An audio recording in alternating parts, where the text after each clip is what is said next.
Hi, good day again. This is Dr. Walker from dentalwalker.com. I want to give a little update on magnesium oxide specifically as it relates to migraine. So I know I've said in the past that magnesium oxide, and it's still true, is not very bioavailable, and so I sort of dissuaded people from using it to some degree, and I had suggested to folks for better absorption rate, it'd be best to take things like magnesium glycinate, magnesium biglycinate, magnesium citrate, any of those things, and citrate can cause some GI issues, just a note. And you should take those, and also magnesium threonate I'd mentioned before as well. Typically that is taken in the morning. That one is taken in the morning because it can increase alertness, if you would, focus and concentration, which you don't necessarily want that towards the end of the day. You want that towards the early part of the day.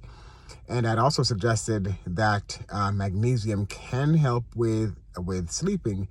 So it's important to take that magnesium essentially at the same time every day to have your magnesium concentrations, the serum concentrations, adequate in your system to help with a lot of things. And again, to include vitamin D3, it'll help to reabsorb. It'll help to get stabilized vitamin D levels as well. But magnesium oxide, again, not very bioavailable, which means that some people would say that only about 20-25% of that is actually absorbed. However, there is some utilization with magnesium oxide for people with chronic migraines. And again, the same dosage, if you would, 400 milligrams for an adult male and about 320 milligrams for an adult female.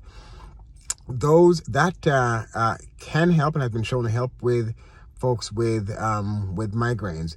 So you may want to add that or consider adding that if you have chronic migraines. And again, what it's supposed to do is it's supposed to help with things like vasospasm and prevent some dilation of blood vessels in places where that'll make your headache somewhat worse.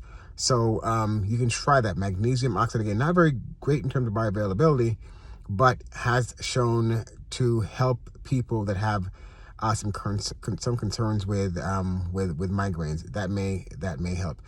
Now, magnesium, like zinc, can cause some belly discomfort and belly upset. Zinc more so than magnesium. Again, important to take that. If you're having problem with magnesium, go ahead and take that with a little bit of food. So eat some of your food first, then take your magnesium or your zinc, and then finish the rest of your food.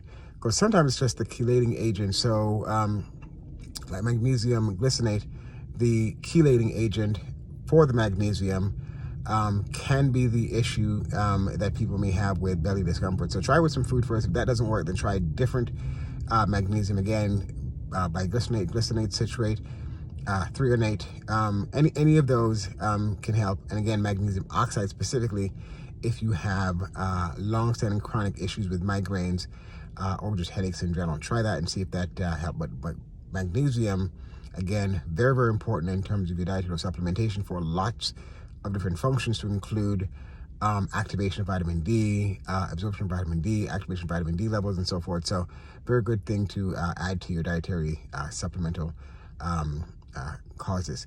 So again, if you like what we're talking about at this channel, then please subscribe and give us a thumbs up or a like if you don't mind. Again, thanks for listening, Dr. Walker.